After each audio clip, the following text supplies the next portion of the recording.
Bonjour, je m'appelle Denis Père, je suis un père de famille de 4 enfants et je m'engage aujourd'hui parce que je ne veux pas leur laisser un pays déclassé. Je suis aussi un entrepreneur, j'ai créé 2 leaders mondiaux dans des domaines dans lesquels les Français n'étaient pas attendus. Une première société, Business Object, qui est devenue leader mondial, qui m'a valu à 33 ans d'être nommé meilleur entrepreneur aux États-Unis aux côtés de Steve Jobs, et Kiala, un opérateur logistique pour l'e-commerce qui a été racheté par le groupe américain UPS. Je suis aussi un citoyen engagé, j'ai créé Croissance Plus et j'ai créé aussi Nous Citoyens qui était derrière le programme de François Fillon.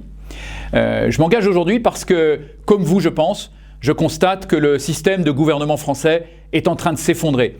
L'État n'est plus capable d'assurer même ses missions régaliennes.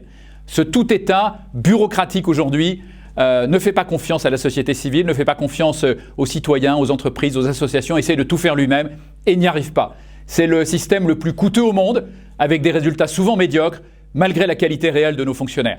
Il suffit de regarder le système éducatif, les classements internationaux. On est dans les derniers, dans un classement récent, on était même derrière l'Albanie. Donc je propose de refonder le système français pour libérer les énergies.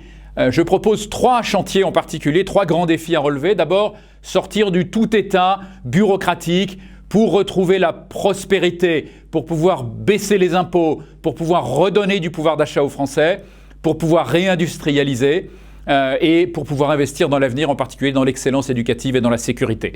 Je propose aussi de réparer les fractures du pays, en particulier les fractures territoriales entre les métropoles et la France périphérique, et avec nos banlieues qu'on a abandonnées, avec des zones de non-droit, c'est inadmissible, des questions de sécurité majeures, et avec aussi des problèmes d'opportunité économique.